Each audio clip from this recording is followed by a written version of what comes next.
જય સ્વામિનારાયણ। આજે વાત કરવી છે સામાજિક કુરિવાજ। ગુરુ નાનકને એકવાર ખબર પડે છે કે બાજુના ગામની અંદર એક મોટી ઉંમરનો ડોસો 14 વર્ષની કિશોરી સાથે લગ્ન કરી રહ્યો છે। આથી તેમને દુઃખ થાય છે કે આટલું મોટું ગામ હોવા છતાં કોઈ એનો વિરોધ કેમ નથી કરતું। અને ગુરુ નાનક એ ગામની અંદર પહોંચી જાય છે।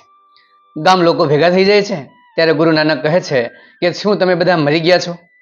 તમે આ અન્યાય જોઈ નથી શકતા કે એક નાની એવી દીકરી સાથે આવડી મોટી ઉંમરનો ડોસો લગ્ન કરી રહ્યો છે, શું તમે એનો વિરોધ નથી કરતા? લોકો સૌ માથું નીચું કરી દે છે, કારણ કે ધનવાન વ્યક્તિ સામે કોઈની બોલવાની હિંમત ચાલતી ન હતી। ગુરુ નાનક પહેલા ધનવાન ડોસાને બોલાવે છે અને કહે છે કે તને શરમ નથી આવતી?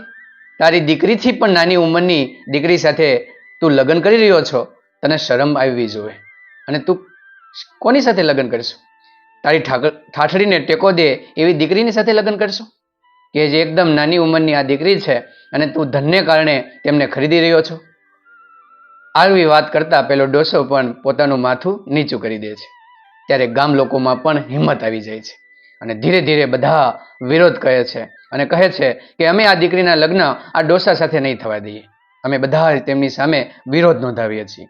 જોતામાં આખું ગામ એ ધનવાન ડોસાની સામે ઊભું રહી જાય છે અને પેલો ધનવાન ડોસો લગ્ન કરવાનું માંડી વાળે છે અને ગુરુ નાનકની માફી માગે છે કે ગુરુદેવ મને માફ કરી દો, મારી ભૂલ થઈ ગઈ।